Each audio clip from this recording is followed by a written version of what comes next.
Produk-produk kebersihan perempuan dikenakan pajak lebih atau sering dikenal dengan sebutan tampon tax. Padahal seseorang tidak dapat memilih untuk mau atau tidak mau merasakan menstruasi. Menstruasi adalah pengalaman dan hak dasar perempuan, maka produk terkait itu harus bisa diakses semua orang termasuk kelompok miskin. Penghapusan pajak atas produk sanitasi atau menstruasi dapat membantu perempuan terus tumbuh kuat dalam ekonomi sehingga dapat diperhitungkan dalam masyarakat dan negara.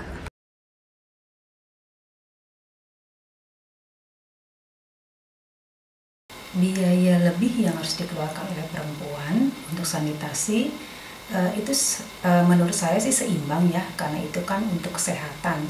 Jadi kalau kita mau balik lagi bahwa setiap produk yang dijual sudah pasti ada yang namanya kena biaya pajak atau ada produk pasti ya ada biaya yang dikeluarkan untuk iklan, dan itu yang sudah kalau kita mau lihat dengan kesehatan pasti ya seimbang. Kita sebagai warga negara yang sadar akan hukum, kita harus mematuhi peraturan yang ada, termasuk pemungutan pajak apapun. Nggak adil sih menurut saya, karena jatuhnya produk sanitasi kayak pembalut dianggap sebagai kemewahan bukan kebutuhan. Karena kan pembalut dan yang lain itu sejatinya adalah produk wajib untuk menstruasi bulanan. Bayangin tiap bulan perempuan harus keluarin berapa uang untuk sesuatu yang tidak bisa mereka bantu.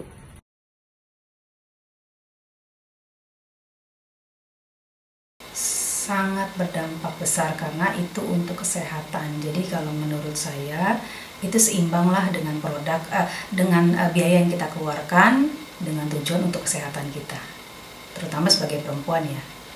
Saya rasa mungkin ada sedikit dampaknya, ya tapi mau bagaimana lagi, karena sudah menjadi suatu peraturan dari pemerintah yang harus diikuti. Jika memang harus membayar lebih, maka ya harus diikuti. Lumayan sih, karena uang lebih yang dikeluarin untuk beli pembalut bisa aja saya pakai untuk hal lain. Saya tahu kok kalau pembuatan pembalut pasti butuh biaya, cuma harganya nggak kira-kira kadang. Ya setidaknya bebas dari pajak. Biaya lebih untuk produk menstruasi terlalu dinormalisasikan. Ini artinya masyarakat memang nggak peduli kalau perempuan harus membayar lebih untuk memenuhi kebutuhan sehari-hari.